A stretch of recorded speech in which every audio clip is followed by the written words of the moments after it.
Hello everyone at home. Thank you for logging on today. We're going to have our first ever webinar here at Good Sam, so we're really excited about it. I'm Dr. Edward Cussatti. I'm the Director of Bariatric Surgery or Weight Loss Surgery here at Good Sam. And the talk today is going to revolve around the surgical options for weight reduction. We'll talk a little bit about morbid obesity and the statistics about it today. So we'll get a good background on all that.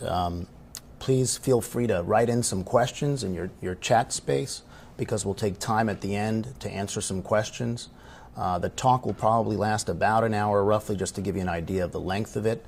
But do write in your questions. It's important that we get those questions answered. Okay, so we'll get started. The talk is entitled Morbid Obesity and the Surgical Options for Weight Reduction. Just a little information about me. I'm board certified as a general surgeon and specialty trained in advanced laparoscopy and bariatric surgery.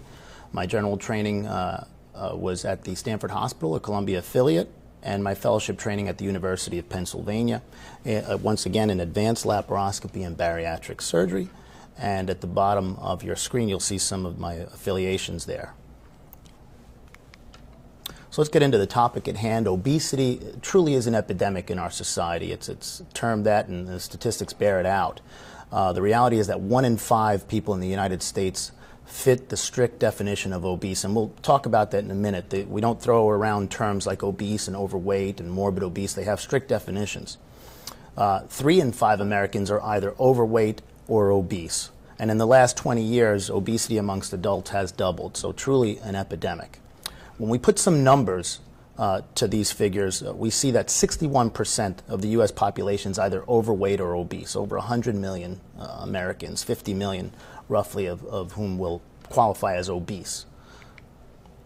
When we look at these trends, the CDC, the Center for Disease Control, started a study termed the Behavioral Risk Factor Surveillance System back in 1985. And it basically is a study where they've looked at the rates of obesity throughout the 50 states. And if you look at the first slide, back in 1985, the map is practically devoid of any data. No data was really kept on obesity. And what I'll do is I'll just run through the years to show you how, unfortunately, this map becomes colorful as the rate of obesity goes up throughout the states. Most states in 1985 came in at around 10% or so obesity. But as we run through the years, unfortunately, this map gets way too colorful because the rates are just going up and up. And as we get through the years, I'll just scroll through them just to give you an idea of which direction we're going. Unfortunately, the information is not good. This is truly an epidemic in terms of obesity in our country. So let's go here. Okay, so when we get to the last published year, you look at 2010, most states at around 25 to 30% obesity rates. That's defined as an epidemic. But let's define some of these terms. You're going to hear a lot about this as you do some research or look into obesity surgery. The body mass index is how we define weights. We don't use kilograms or pounds. It doesn't allow us to factor in a patient's height or body frame. So we do use the body mass index as the primary measure of a person's weight. And the body mass index is weight over height squared. So to get back and define some of these terms, a quote-unquote normal weight is a patient with a body mass index of between 18 and 25. Once the body mass index starts going up above 25, but below 30, that's the top category here on this slide, that's determined as overweight. Once the body mass index goes over 30, now that fits the strict definition of obesity.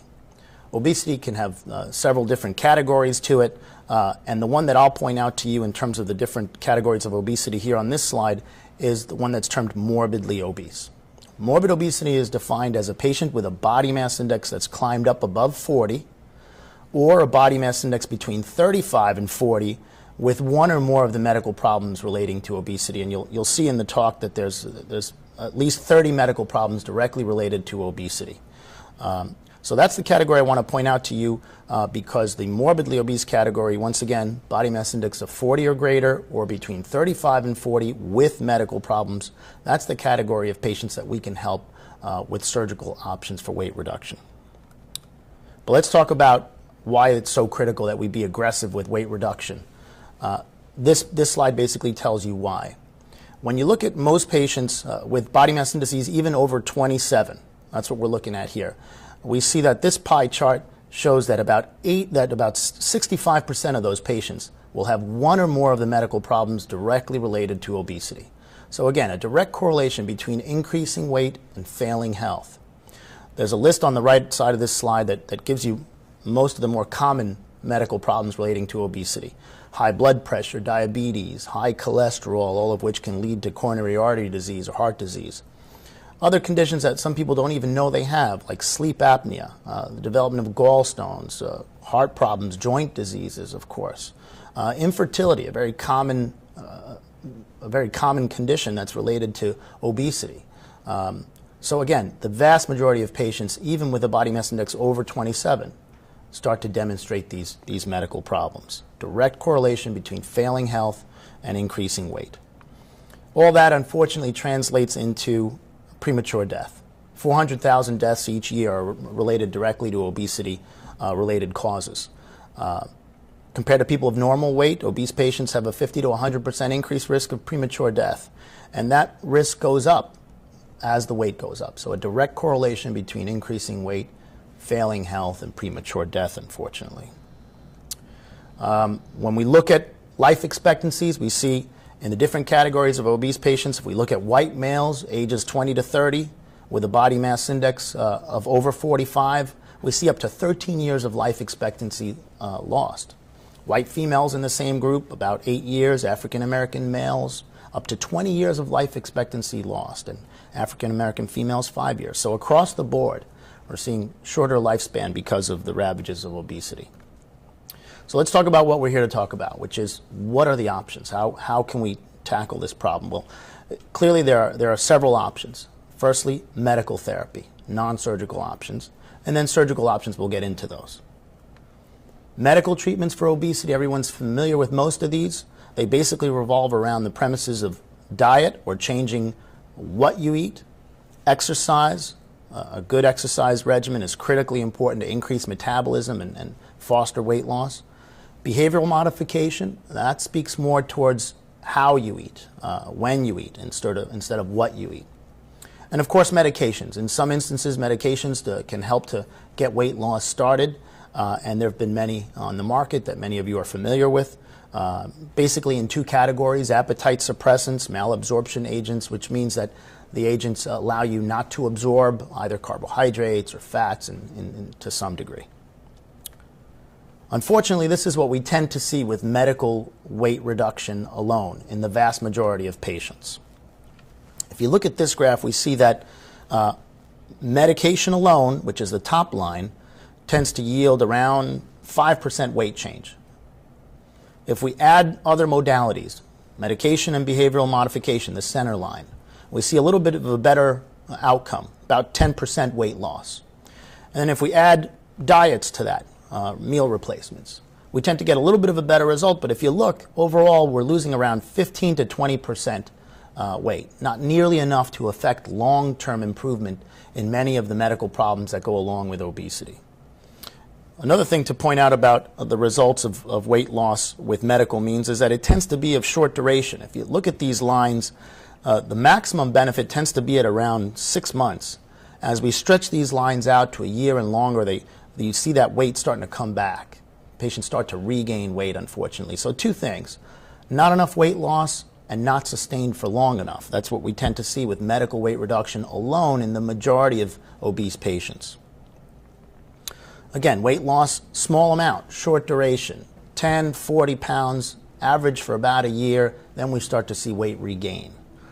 The problem is that there tends to be very low compliance. The patients basically have their own willpower helping them to get this done. There is no other tool helping them to sustain their success long term. Drug therapy can be helpful in the short term, but it tends not to be a good solution for lifelong weight loss. There have been many problems with medications in the past, which we're all familiar with medications coming and going off the market. Fen-phen, we're all very familiar with that. In the past, a very successful drug, but caused many cardiac problems. Same thing more recently with Meridia, where it was taken off the market. So unfortunately, no real magic bullet for weight reduction, okay? No one thing that we can kind of throw at it. And this is what we tend to see with medical weight loss, a lot of yo-yoing.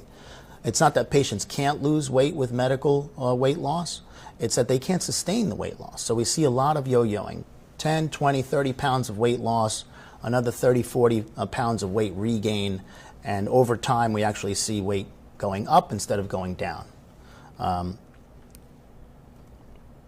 The National Institutes of Health in 1991 at their consensus conference on obesity released this statement stating that dietary weight reduction with or without behavioral modification or drug therapy unfortunately had an unacceptably high incidence of weight regain in the morbidly obese population within 2 years of maximal weight loss.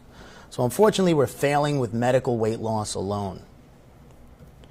So let's talk about who are the patients that are candidates for weight reduction surgery. Patients definitely have to meet certain criteria to be candidates for weight reduction surgery. If we go back to the body mass index, really it was that lower category that the patient has to be in order to qualify for weight reduction surgery.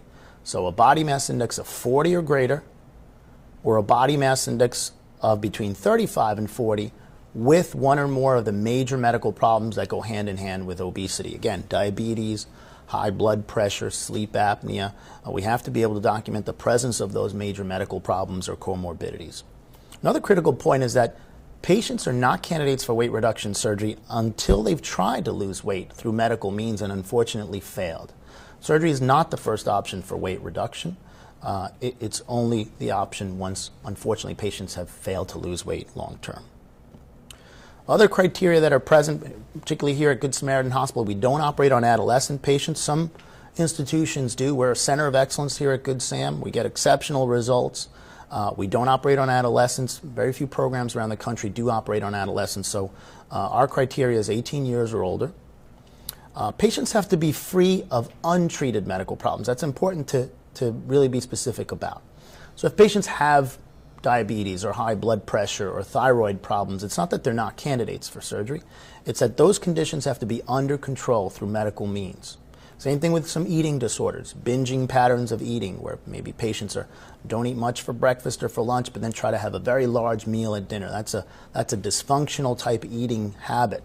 That needs to be treated through psychological means and therapy, not throwing an operation at it. So we really want to be specific about screening patients properly to get them the best possible results. This third one here is critical. It's just as important as a good, successful operation. Regular follow-up and making some lifestyle changes. This really is a partnership between a tool, which is the operation that the patient chooses, and a patient making some sustainable lifestyle changes. Without one or the other, the results are not as great as they could be. Finally, it goes without saying that there can be some addictive issues with patients along the way, and so drug, alcohol addiction have to be screened for. Again, everyone gets screened through psychological evaluations and make sure that these problems are treated in the appropriate form, not just throwing an operation at them. So what we're seeing here is the list of preoperative evaluations that have to take place prior to a patient going forward with surgery. Again, we're a center of excellence here at Good Sam, and that means we get exceptional results. This is part of the reason why we get exceptional results, because we do things thoroughly, we check and screen patients very thoroughly, and we get exceptional results through that. The list of evaluations that you see here is a list of evaluations that any patient would have to have, regardless of their choice of surgery, before going forward with weight reduction surgery. Primary care physician clearances. We want to be sure that your primary care doctor is on board, is aware, and has a good grasp of what we're going to do, because in the future he or she will help to manage any issues that you may have, and will make adjustments to your medications. Cardiology, heart doctor, same thing. We want to be sure that your heart is strong to go forward with an operation. Psychological evaluation, we talked about how important it is that we not just kind of gloss over problems in eating, behavioral problems. We need to really address those through the appropriate means. Lung doctors, pulmonary medicine, again, many problems can be going on with the respiratory or the breathing system that we're just not aware of, so we need good screening. Gastroenterology, the GI tract, the stomach needs to be looked at. Most of these operations take place on the stomach and in the small intestine, depending on the options, and we'll go through those in a minute. So we want to be sure that the stomach and the small intestine is healthy before we go forward with any intervention. This one here is very important. Attendance at bariatric support group. We have support groups here at Good Sam with patients that are about to undergo surgery, have undergone surgery, and are maybe many years out, or maybe are just thinking about it and just want to learn. And support groups are invaluable resources for patients. I've never had a patient tell me, you know what, that was just a major waste of time. Patients that have already gone through this, you can learn a lot from. So support groups are absolutely mandatory for patients pre-op. Nutritional evaluation is very important. One of the things that the patient needs to do in order to be successful is make some healthy choices in terms of their food intake. And unless we dispel some of the myths about healthy eating, there's no way a patient can do that. So nutritional evaluation is very important pre-op. And then most patients have to complete a 6-month preoperative evaluation period. That means that for 6 months prior to surgery, they have to be evaluated by either their weight reduction surgeon or their primary care doctor to start the process of not only all these evaluations, but to start changing the lifestyle, which is so very, very important. So that's a very long list of evaluations that takes place. And so this weight reduction surgery is unlike any other operation that you may have heard about or read about. It's a long process prior to surgery. It's thorough. There are many checks that need to take place, but when we do that, the results are exceptional. The operations are very safe and effective when we do things properly. So we get excellent results because of that. What I want to do at this point is just take a little step back, just go over how we digest our food, because the next part of the talk is going to really get into the different options for weight reduction. And if we don't understand how we manage our food, once we take in our food, then we're not going to really understand how the options work. So let's get into that. The digestive tract is what you're looking at here on this slide. It really starts in your mouth simply by chewing your food. And by the way, digesting your food means one thing, basically. It means that you're breaking down food from big, large pieces into its molecular components, just like breaking a house down into bricks. To digest your food means that you have to break that food down into each individual little molecule, and this is the system that takes care of that, your digestive tract. We start doing that simply by chewing our food and breaking it down from big pieces to smaller pieces. And that may sound like kind of a trivial part of it, but it's not. Chewing is critical. You definitely want to chew thoroughly, take your time with meals. That's how you're going to get the most benefit out of food. From that point, of course, we swallow food. It travels down this long tube called the esophagus. Esophagus's job is primarily just to transport food from the mouth into the first part of the digestive tract, which is the stomach. The stomach is roughly about the size of a 1-liter bottle, if you want to think of it in terms of a size. It's filled with digestive juices and acids to help us really start the process of digesting that food. Along the way, there are a couple of very important organs I just want to point out to you. The liver and the pancreas. They're integral in our digestion of food. They produce these proteins that mix in with food and help us to digest food. So it's critical that we understand that right where that word pancreas is pretty much where those substances are coming into the GI tract or the intestinal tract and mixing in with food. Right at around that point is when we really start the process of digesting our food, okay, right where the liver and the pancreas are delivering those proteins, those enzymes. Throughout the rest of the small intestine that you see labeled there's about 26 feet of small intestine. That's where the rest of the process of digestion takes place. Again, breaking down that food into very small molecules, the simple building blocks of food, protein, fats, carbohydrates. And then a second thing happens along the way. And this is just as important as digesting food. And that's absorbing the nutrients. It doesn't do us any good to just digest food, break it down, and leave it inside the intestine. We got to take it out of the intestine, deliver it into the bloodstream so that it can help us grow and heal. And unfortunately, when there's an imbalance between intake and output in terms of how much we burn off, that unfortunately can lead to obesity. All right? So just to review, digestion in a nutshell is breaking down things into their very basic elements, breaking down food into their basic building blocks. And it gets started pretty much where this dotted arrow is. I want you to kind of understand that because it happens really high up in the digestive tract, and it'll be important for you to know on one of the operations how we change that in order to help a patient lose weight. The next thing that happens, of course, throughout the rest of the small intestine is absorption. We have to absorb those nutrients. If you don't absorb them, you're just going to pass them out unabsorbed, and you'll lose all your nutrients in stool, and you won't get any benefit. So digest your food and absorb your food. That's what you got to do in order to get benefit, and unfortunately, when there's an imbalance, it can lead to obesity. Let's get into the different options for weight reduction. They break down into three basic categories. The simplest options, in terms of the complexity of the operation, are termed the restrictive procedures. These are procedures that help patients lose weight primarily by restricting how much food a patient can eat at any given time. So obviously the benefit there is fewer calories coming in, fewer calories to burn off, and that'll lead to weight loss. The restrictive procedures are primarily the lap band, or the adjustable gastric band, and the sleeve gastrectomy. The next category of procedures I want to go through with you is the malabsorption procedures. These procedures work primarily by not allowing the patient to absorb nutrients normally. Okay, so there's something about the procedure that doesn't allow the patient to absorb the nutrients that they are consuming. And the primary procedure in this category is called the biliopancreatic diversion, with or without this modification called the duodenal switch. Finally, the third category is a combination of the two. An operation that gives the patient the ability to eat less, feel satisfied with less food, and therefore bring in fewer calories, but also to absorb less. And that's the gastric bypass. You may have heard of it as called the Roux-en-Y gastric bypass, the laparoscopic gastric bypass. It's all the same operation. It's called a gastric bypass. It's a combination of restriction and malabsorption. The center operation under malabsorption procedures, we don't offer here at this institution. It's a good operation. It's appropriate for a small percentage of patients.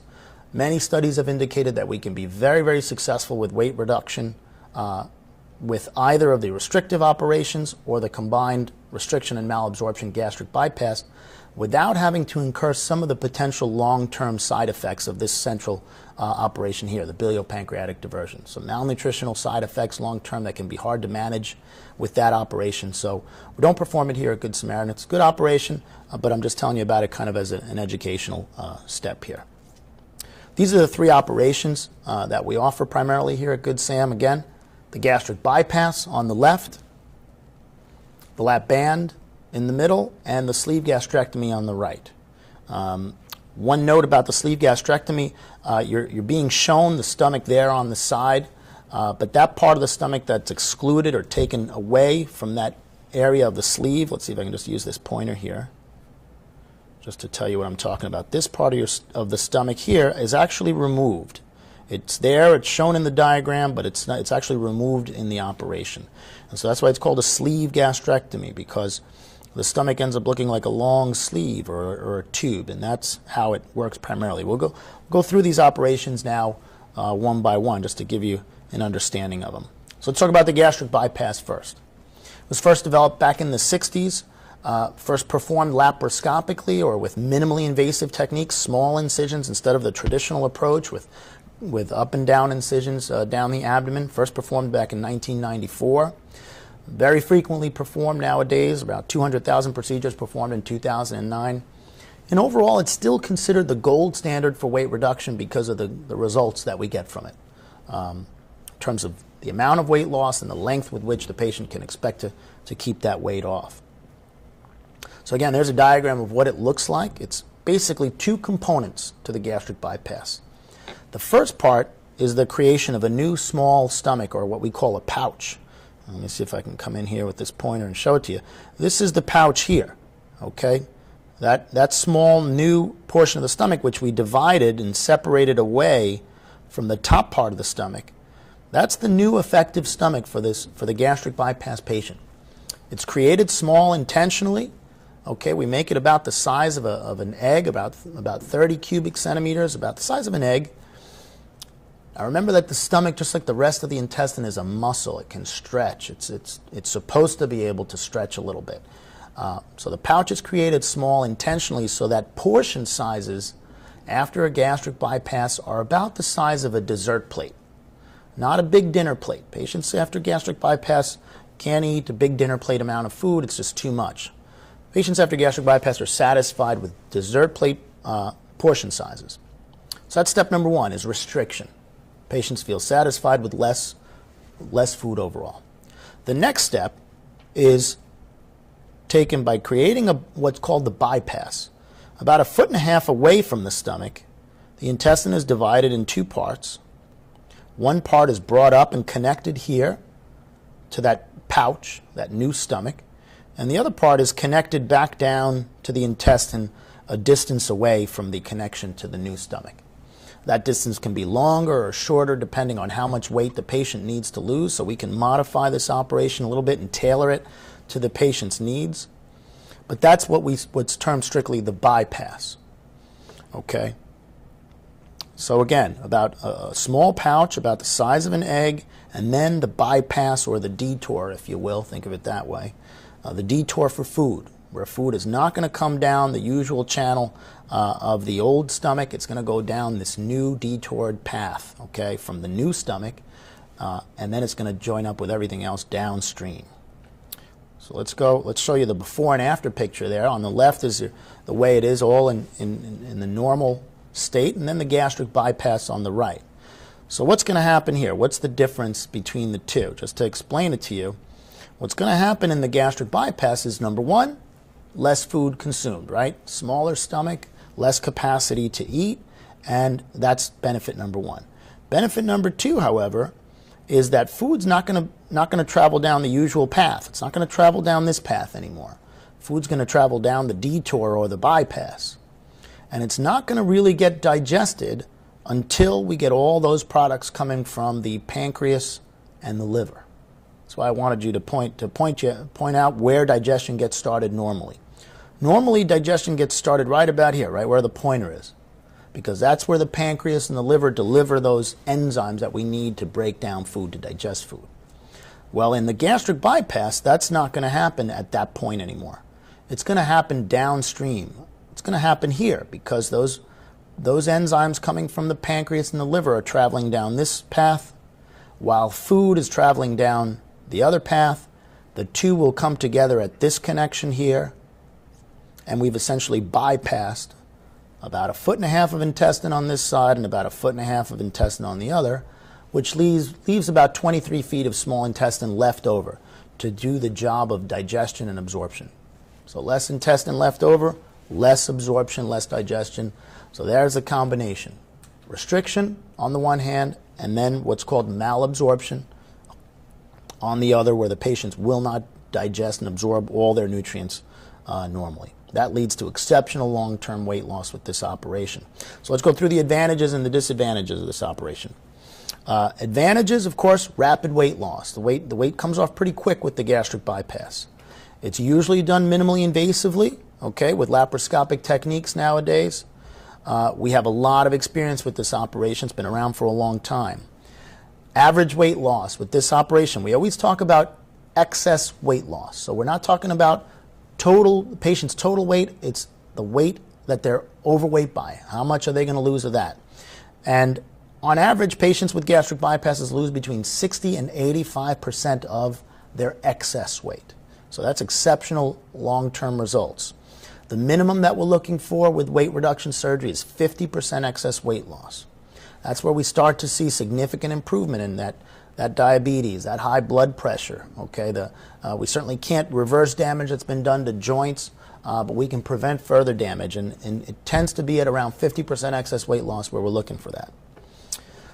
Another big advantage of the gastric bypass is something called the dumping syndrome. Dumping syndrome happens in a gastric bypass patient if he or she breaks one of the rules. And of course, there are some rules that patients have to follow, some healthy eating habits, in order to make these operations successful. One of the rules, of course, is don't eat sugary meals. You can't have sugar. All right, sugar is never going to let a patient lose weight. Well, it just so happens that if a patient after gastric bypass eats a lot of sugar, they're going to experience this dumping syndrome. It's a feeling of rapid heart rate about maybe 20 minutes or so, half an hour after they eat a really sugary meal. Rapid heart rate, crampiness, lightheadedness, diarrhea. It's not a comfortable feeling at all, but it tends to go away. It's very benign. It doesn't harm the patient in any way, but it's a real wake-up call that you just broke a major rule. It's not going to happen to a small amount of sugar, it's going to happen to a big portion of sugar. But it's a major benefit of this operation that some of the other operations do not have. Disadvantages, of course, we have to cut the stomach, cut the small intestine, and make new connections. Because of that, we're not going to absorb our nutrients quite as normally after the gastric bypass, and so we want to be sure that we're eating balanced. It's very important that all gastric bypass patients take multivitamins, and that's forever. As long as they have the gastric bypass, they have to take their multivitamin. They got to take a calcium supplement. Some patients will require iron supplementation or vitamin B12 supplementation. That's a possibility too. So supplementation is important long-term after gastric bypass. The procedure is not adjustable. Once it's done, it can certainly be changed with surgery, but there's no other way to change it without an operation. And because of everything we just talked about, the gastric bypass can have more risks than the lap band or the sleeve gastrectomy, which we'll talk about next. More simple operations that don't have quite the risks of the gastric bypass. What are some of the risks of the gastric bypass? We tend to split them up into early on and later on. Early on after surgery, the connections have to heal properly, those connections that we created. So leaks can occur at those connections. Fortunately, very low percentage. About 1% of patients can have a leak at one of those connections. If that happens, we need to go in and fix it. Pulmonary embolisms listed here, those are blood clots that occur that can travel into the lungs. That's really not a risk of the operation itself. It's a common risk of any surgical intervention, particularly in the obese patient who are much higher risk for blood clot formation, but I listed here. Wound infections. Look at the benefit of laparoscopic surgery. That's the L. Less than 1% of patients get wound infections if we're able to do these operations laparoscopic. So you definitely want to go to an experienced weight loss surgeon so that you have the best chance of keeping that procedure laparoscopic. When we go open, when we're forced to do that, and sometimes we are, just for safety's sake, we have to perform the procedure open, we see wound infection rates go up significantly. Bigger incision, bigger risk of trouble with that incision. Bleeding, of course, is a risk of any major operation. And when things really are complicated for a patient, mortality can occur about 0.3%. So just to put that in perspective, 0.3% is a very low percentage in terms of mortality. It's a safe operation. It's not without risk, but it's a very safe operation in the proper hands, particularly at a center of excellence like we are here at Good Samaritan. Later on, hernias can occur with any operation. Again, I'd point out to you, look at the rates of open hernias. When we have to do this operation open, we see about 20% of patients getting hernias. Laparoscopic, rare to see a hernia after a laparoscopic operation. Hernias can occur inside the belly, at the connection with gastric bypass patients, about 2% of the time. This next one, marginal ulcers. Very important that we keep in mind that patients can get ulcers in their new connection after gastric bypass. So it's important that patients not take medications that can provoke ulcers, like Advil or Motrin. Those are called non-steroidal anti-inflammatories. We don't want patients with gastric bypasses taking that. Connection strictures are where the connection narrows down. It can occur in about 5 to 10% of patients. That usually does not require surgery to fix that. We can open that up with balloons just like we do when we open up clogged arteries in the heart. We did talk about nutritional deficiencies, about 5%. That's why it's very important that gastric bypass patients go on and stay on their multivitamins and their supplements. Let's skip over to the lap band, which is the first procedure that we'll talk about in terms of restriction. It's purely a restrictive operation. It doesn't have any malabsorption like the gastric bypass does. This picture here shows you basically what a simple diagram of a lap band is. It's really two components. It's one, which is the band itself, and I'll point that out with this pointer. The band itself, which is really like a belt, if you will. Think of it that way. It has a buckle. It's lined on the inside with a balloon. That balloon is connected to this hollow tubing, and then the tubing is connected to this access port or a reservoir port. And that's the whole lap band. Really, there's no moving parts to it or anything. It's made of silicone, so it's not latex. There's no allergic reactions. It was first introduced in 1994, first used in Europe and Australia, Mexico with significant success. It was introduced here in the U.S. June of 2001. considered a significant breakthrough device by the FDA, the Food and Drug Administration, and it's a very popular procedure in terms of the numbers that we perform, over 600,000 placed as of 2009. It is approved by the FDA for body mass indices between 30 and 35, and that's as of February of 2011. We're not seeing insurance companies covering it yet, but it's definitely approved for use in patients that suffer from obesity with BMIs 30 to 35. Okay, that's where it goes. This diagram, this picture on the right just shows you where the lap band goes. Think of it as, again, as a belt going around the waist, or as a collar going around the top of the stomach. We don't cut the stomach. We place it around the stomach. Let's go to the next slide, and I'll show you a little video here. If we, it's running a little slow, but it's running, I think. So if you can see that at home, that's laparoscopic surgery. It's small incisions. We use instruments to perform these operations. We don't make big cuts. That's the benefit there. We're not making a big cut up and down. Inside, we see the stomach, and we place the lap band around the top of the stomach, again, like a collar would go. We don't cut the stomach. We close the buckle on that band, attach the reservoir port, and that port gets implanted underneath the skin. There's nothing external to this. From time to time, we have to access that little port to make an adjustment, to tighten it up, just like you would have to tighten up your belt when you lose some weight. The band gets loose. You got to tighten it. If you lose some weight, the ring on your hand gets loose. No different with the band. It needs to be adjusted periodically, and that procedure is a very straightforward procedure that's done in the office. All right, so let's move on. We can place lap bands nowadays with what's called single incision laparoscopic surgery, or SILS. It's really just a cosmetic benefit. The operation is exactly the same on the inside. The difference is that we can do it all through one small incision instead of multiple small incisions. We can't offer it to all patients, depending on the patient's body habitus, overall body mass index. We can offer it to some. So it's an advantage in terms of the cosmetic result. All right, and that's what the lap band looks like. Again, you see the stomach in the shadow there. The band goes around the stomach. You don't have to cut the stomach or make any bypasses. So everyone wants to know, well, how often do I need an adjustment, or why do I need an adjustment? Well, there's no number. There's no particular number to it. It can be adjusted as many times as it needs to be adjusted. Average patients need about 5 adjustments the first year. It's important that we check every month. We want to see the patient in the office just for a checkup, just to make sure that they are losing weight appropriately. What's appropriate weight loss with the lap band? 4 to 8 pounds.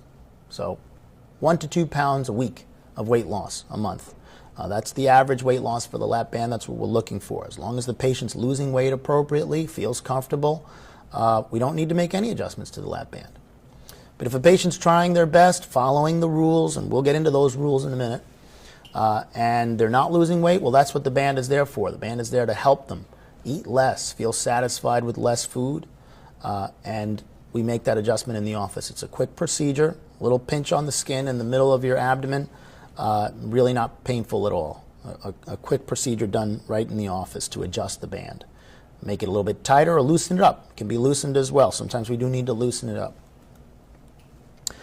It's very important. The follow-up is very important with the lap band. Lap band's a good procedure, a good device. It can be very effective at weight loss long-term, but it can be a little finicky. If you don't follow it, if you don't have it checked like you should normally, it can stop being effective for you. We don't make any adjustments to the lap band within the first 6 weeks because we want everything to heal. But after those first 6 weeks, we start seeing patients monthly. Again, not necessarily for an adjustment, just to check if weight loss is happening normally.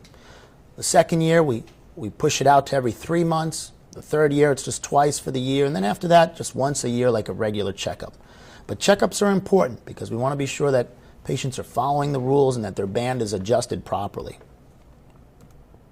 So advantages and disadvantages. The lap band is definitely the least invasive approach of all the options for weight reduction. We're not cutting any stomach or intestine. We're not rearranging anything or making new connections, which is sometimes, some patients are just not happy with that part of the gastric bypass. It is adjustable. That's a major benefit of the device.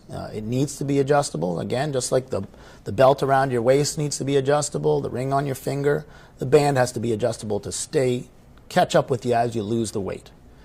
Reversibility is a major benefit too.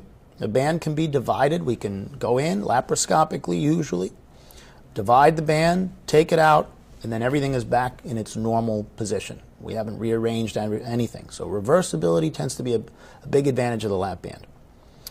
Because of the lap band's simplicity, it tends to have the lowest potential complication or problem rate of any of the operations. Because of that, it has the lowest mortality rate, the safest overall, and very little, if any, malnutritional side effects. Okay, I do encourage everybody to take a multivitamin after weight loss surgery, but very few, if any, malnutritional side effects with the lap band because patients are absorbing their nutrients normally. So that's an advantage, but it can be a disadvantage. If patients aren't making good choices with their food, it can be a disadvantage. So everything has its pluses and its minuses. Again, disadvantages for the lap band, the weight loss is going to be slower. Patients have to be more patient with the lap band. Again, 4 to 8 pounds a month. We see a lot more than that early on with the gastric bypass. It's not unusual to see sometimes 15, 20 pounds weight loss those first few months with the gastric bypass. It's not like that with the lap band. It's usually, again, average 4 to 8 pounds a month.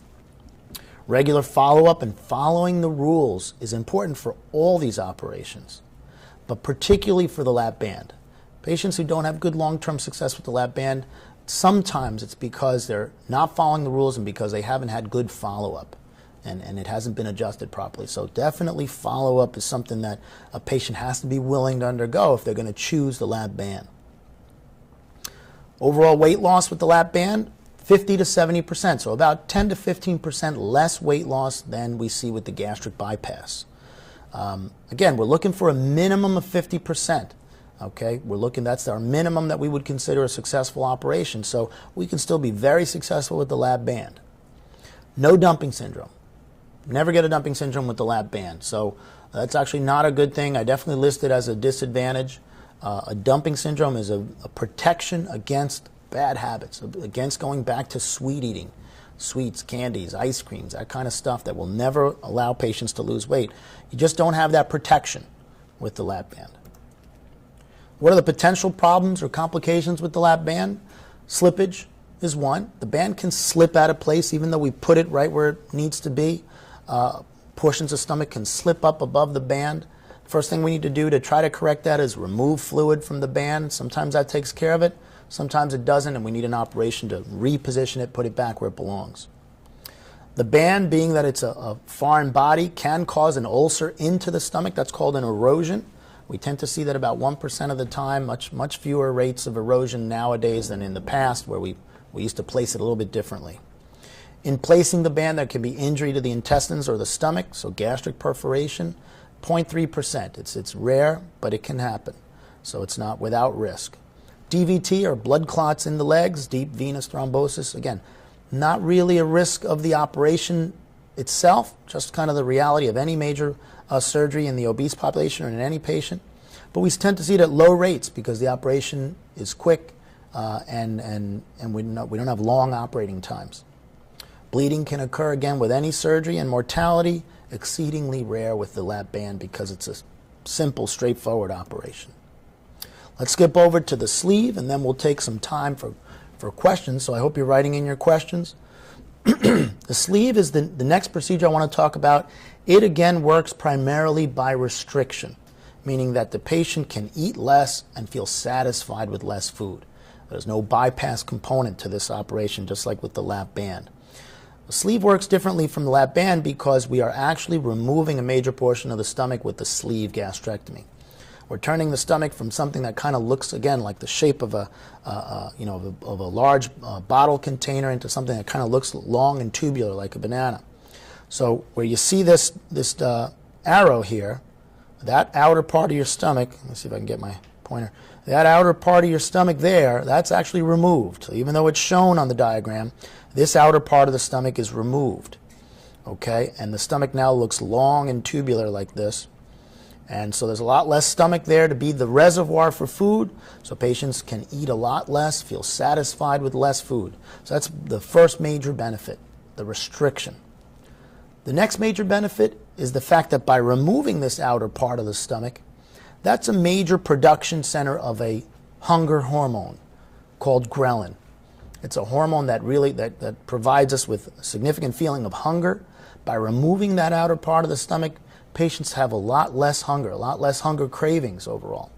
So we have many different hormones that produce hunger, so patients still get hungry after the operation, but it tends not to be an overwhelming drive to seek food. Okay, so those are the two major benefits of the sleeve gastrectomy. Restriction, capacity to eat less, and diminished ghrelin production, or the diminished production of that very powerful hunger hormone. So let's go through the advantages and the disadvantages of the operation. It has lower potential risks than the gastric bypass because it's a simpler operation. We're not having to create new connections. We do need to, however, remove a major portion of the stomach, so there can be some problems with that, and we'll go into those in just a minute. There's no need to adjust a device or to make adjustments of anything. There is no implanted device in the patient, and some patients don't like the notion of having an implant, so sleeve can be a better option for patients there. There's very little need for lifetime supplementation. Again, I recommend that everybody go on and stay on a multivitamin, but we tend not to see some of the nutritional or the malnutritional side effects of the gastric bypass with the sleeve gastrectomy. Again, there's no bypass. We're absorbing nutrients fairly normally. One major benefit of the sleeve gastrectomy, it can be used as a first step towards a more aggressive operation in patients that might need a more aggressive operation. Patients with high body mass indices over 55. Patient like that might be better served by a more aggressive operation like a gastric bypass. But those patients have high risk for surgery. So if we perform something like a sleeve gastrectomy first, we can get that patient to lose 50 to 70% excess weight loss. That might be perfect for the average patient, not so much for a patient with a body mass index of over 55. So we may need to take that next step. But even by doing this step approach, first the sleeve gastrectomy and later on, maybe a year down the road, converting to the gastric bypass, a much safer alternative for that particular category of patients in the high body mass index, over 55. So it's very versatile. It's an operation that gives us options. All right, so it's very, very useful for that reason. We do tend to see dumping syndrome with the sleeve as well. So that's another major benefit of it. It's not like the band in that you'll never see a dumping syndrome. You can see a dumping syndrome with the sleeve if patients break that rule of not wanting to eat those sweets. So that's a major advantage as well. Disadvantages. May need conversion to the gastric bypass in time for patients with high body mass index. Okay, it's still a significant improvement in the risk to do the sleeve first if need be and then convert to the gastric bypass, but could be a disadvantage in those patients. Vitamin B12 deficiencies, we do see them a little bit more with the sleeve than with the lap band, so that could be an issue. Excess weight loss, about 10% less than the gastric bypass overall. This rate here that I've listed for you, about 50 to 70%, that's probably skewed downward a little bit. Probably more accurate is around 60 to 80%, so very close to the gastric bypass in terms of how much weight the average patient can expect to lose. So a very good operation with very good long-term results. What are some of the potential problems with the sleeve gastrectomy? We have them listed here. Leaks can occur at that staple line that we have to create in order to remove that outer part of the stomach. Low rates, but still. Fistula is when we get a leak at that staple line, and it can create an infection in there. Bleeding is a risk of any major operation, but the rates are low. Nausea, we do tend to see that early on. It tends to resolve after the first few days. We can see some higher rates of reflux. So reflux is something that we look at very closely in patients who we want to do a sleeve on.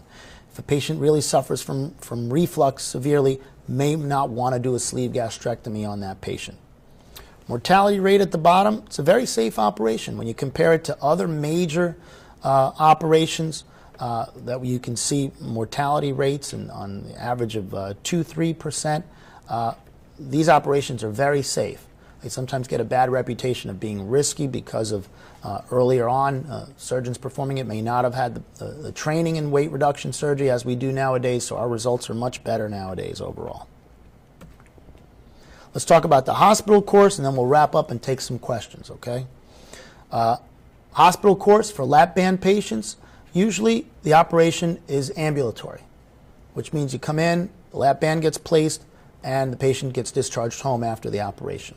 That's not true for all insurances. Some patients do need to stay in the hospital for 24 hours just based on an insurance requirement, but for the vast majority, it's an ambulatory procedure. For the gastric bypass and the sleeve, however, it is a 48-hour stay in the hospital. We want to monitor the patient after the operation just to make sure that they're healing properly, that there's no problem with the connection or the staple line at the sleeve. And we do tests not only in the operating room but afterwards to check to make sure that everything is healing properly. 6 weeks after surgery, it's the same transition in terms of their diet for everyone. The first 2 weeks is a liquid diet. It doesn't matter which operation the patient chose. Lap band, sleeve, bypass, liquid diet for the first 2 weeks. Then puree food for 2 weeks after that. Again, we're letting everything heal. We don't want to stress out any of the connections or anything. We don't want to displace the band in any way. And then for the last 2 weeks of the 6-week period, we transition over to solid food. So it does take a little time to get back to solid food. Pain management at home, it's very well tolerated overall. Laparoscopic surgery, when we can do it laparoscopically. It's a mild narcotic codeine with Tylenol or just Tylenol. Some patients do well with just Tylenol and don't really need a narcotic. We want the gastric bypass patients to start on their multivitamins and calcium supplements right away. I also recommend that they take an antacid to help reduce that risk of ulcer formation and a gallbladder medication if the patient has their gallbladder. Follow-up after surgery is 10 days in the office. Okay, so we see everybody a week after surgery, week to 10 days. Now here are the rules.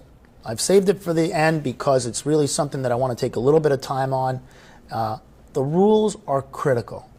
The rules are the other side of the coin.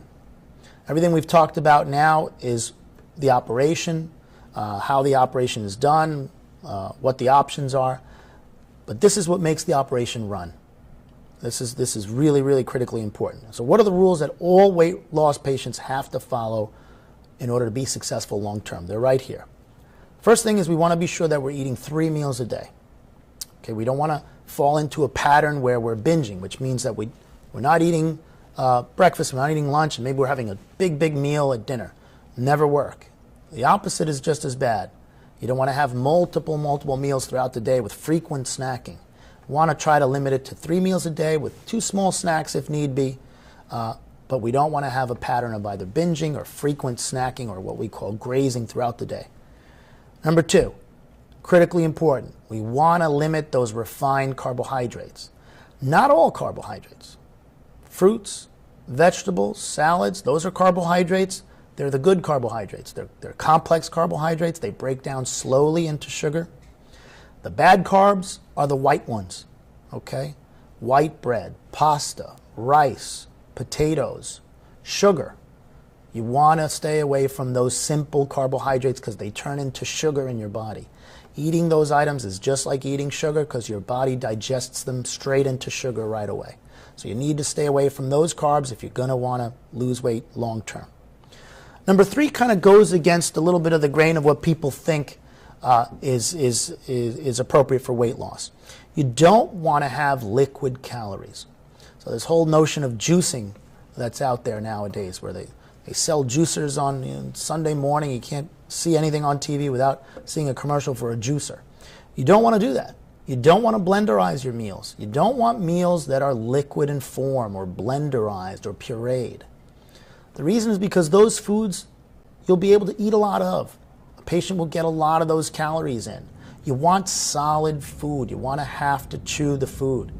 That gives you the benefit of satiety. You'll feel fuller. The patient will stay full for longer. Same thing goes by drinking with your meals. You don't want to drink a lot with your meal because then you'll wash all those calories down and then you'll be able to eat again soon thereafter. So avoiding liquid calories, avoiding blenderized or pureed foods, not drinking with your meals. You can drink before the meal. Eat the meal without drinking, and don't drink for an hour after, but try not to drink too much with the meal. That's a very important rule. Exercise. Talked about how critically important exercise is. There's only one way that a patient is going to lose weight. Only one way. You have to burn off more calories than you consume. Simple math. If you consume 500 calories and you don't burn off 500 calories, the extra calories are not just going to evaporate. That patient's going to gain weight. So we have to do the opposite. We got to burn off more calories than we consume. And one way is to diminish the consumption of calories, and that's everything we've talked about with the operations. Bring in fewer calories. The other way is to raise the calories that are being burned off. The only way that you're going to raise the amount of calories that you burn off is through exercise. Moderate amounts of exercise. Studies show that even with 15 minutes twice a day is enough to start raising metabolic rates and improving the weight loss tremendously for patients. So we're not talking about crazy exercise regimens here. Moderate amounts of exercise 4 or 5 times a week is more than enough. Number 5, chew well and eat slowly. That's critical. That's critical because many studies show that patients who chew well naturally get more nutrients out of their food and need to eat less. So take advantage of that simple fact that just chewing your food well is a major benefit. That goes back to not wanting to eat foods that are blenderized or pureed or liquid. You don't chew those foods. You don't chew soup. You don't chew yogurt. And so a lot of people, when I tell them, stay away from too much yogurt, that goes very much against the grain. You know, everyone thinks yogurt, that's great, I'm going to lose weight, I'm going to have a lot of yogurt. You're not chewing, you're not stimulating the satiety center in your brain, you're not telling your brain that you're eating, and you can eat a lot of it. So stay away from blenderized foods, chew your food well, take your time with meals. Finally, follow-up. That's rule number 6. You got to come in to get your band checked or get the sleeve checked out. Initially, again, it's a little more intense, but as the months go by, it's not as intense, but follow-up is very important. That's how you get really good results with weight loss surgery. So let's give you some pictures. Okay, patients that have had different procedures, and again, as long as there's no reason why we can't offer you one procedure or another, the option will be yours to pick from the operations. There's definitely reasons why we can't perform one operation or another, and that's where the consultation comes in, one-on-one, where we can tell a patient, look, this is not the right option for you, this is probably a better option. But in the end, if there's no reason why we can't limit a patient to one or another option, the choice is the patient's in terms of which operation we get. Okay, so these are some of the results you can see with any of these operations. Lap band patients, gastric bypass patients, okay, sleeve gastrectomy patients, all right.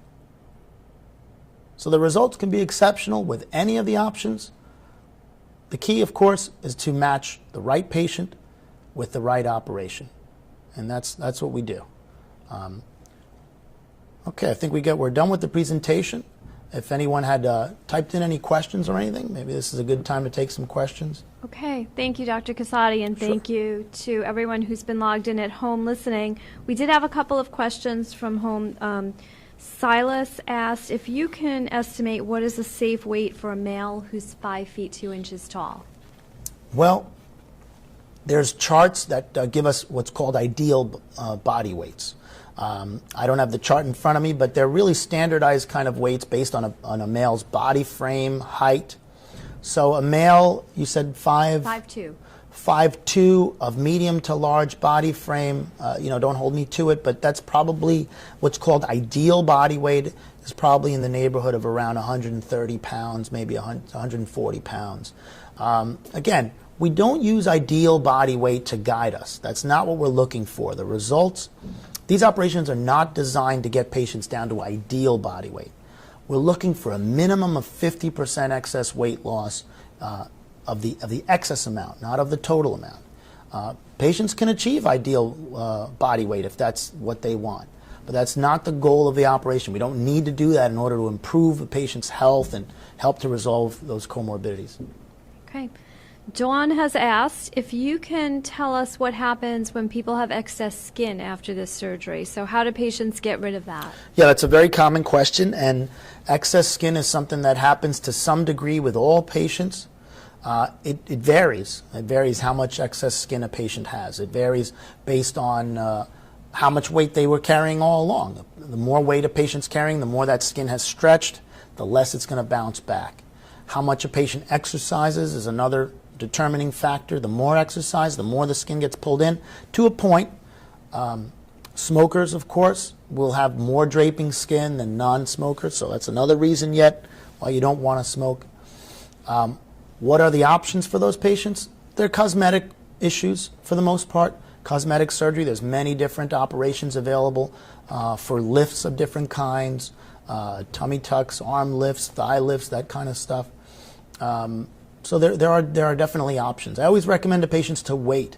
Patients want to start doing these sort of things after the first 6 months, a year. Give it time. Patients are going to continue to lose weight to a lesser degree over the second year, but waiting is usually a good idea. Give it at least a couple years. Michael has asked if you can tell us what's your take on lipo and ultrasound lipo. Yeah, you know what? It's probably one of the tools in the armamentarium for managing, problematic areas after weight loss. It's not a strategy for weight loss, of course. It's a cosmetic procedure, so it's not it's not something that I would recommend in terms of a weight loss tool of any kind. But it might have its place in terms of body sculpting and shaping after weight loss. You mentioned when you talked about the lap band that it's reversible. Why might a patient want to reverse the surgery? Yeah, and that's a good question. Reversibility is a benefit because if a patient needed to have it reversed, it could be done relatively simply. It requires surgery. Usually can be done laparoscopically. But it's important to point out that the procedure is designed to be permanent. We don't put in lap bands with the intent of removing them. We put them in with the intent of leaving it in as a tool for sustained weight loss, because what we see when we do have to remove them is weight gain. Patients gain back a lot of the weight that they took off because we've withdrawn the other side of the coin. Remember, we talked about how half of the deal is following those rules, really sticking to those healthy lifestyle habits. The other side is the procedure that helps patients to be successful with those habits. They both have to be in place. It's not as simple as just telling patients to follow the rules because they just won't lose weight. So the operation is designed to be permanent. But if it has to be removed for one reason or another due to some problem, some major operation that needs to be done, it can be done. And so it is a benefit for patients with lap bands. You also mentioned that infertility can be one of the problems associated with excess weight. Yeah. So is it possible for a woman to become pregnant after having the surgery? Yeah, in fact, many studies indicate that pregnancies not only can occur more readily, of course, fertility rates go sky high once we start getting patients to lose even moderate amounts of weight. We see 15, 20 pounds of weight loss. Fertility rates start going up significantly. So that's one benefit is increased fertility. Another benefit is that many studies indicate that patients after weight loss surgery have better outcomes with their pregnancies. Lower fetal problems, lower maternal problems in terms of weight loss after the weight loss process. So on the contrary, as long as a patient has lost weight in the right way, kept with the follow-up, followed the rules, been eating healthy and balanced, taking their multivitamins, pregnancies are much healthier and much more successful after weight loss surgery than before. Dawn asked if you can talk about the cost of surgery and if there are financing options for someone with Medicare and Medicaid.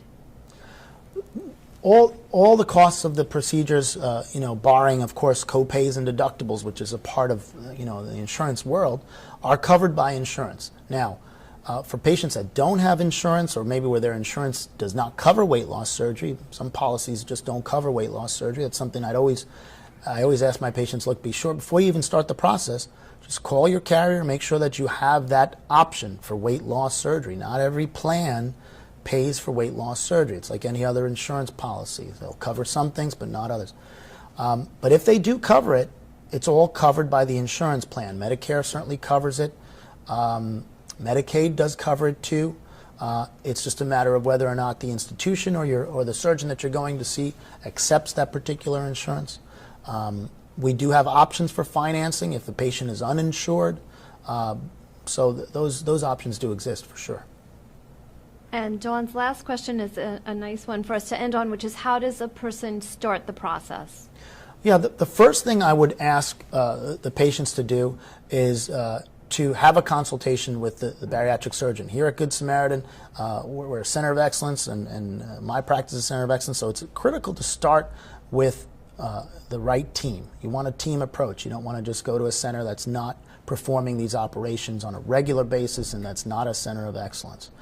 I would definitely recommend that you seek more information, and thank you, by the way, everybody, for logging on for the presentation. I hope it was helpful.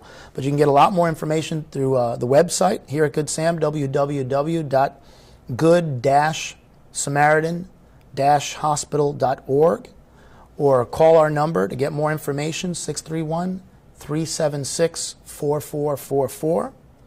And you can speak to our bariatric coordinator, Roseanne DeLuca, and she'll be very helpful in getting the process started for you. That's probably the best way to get started. The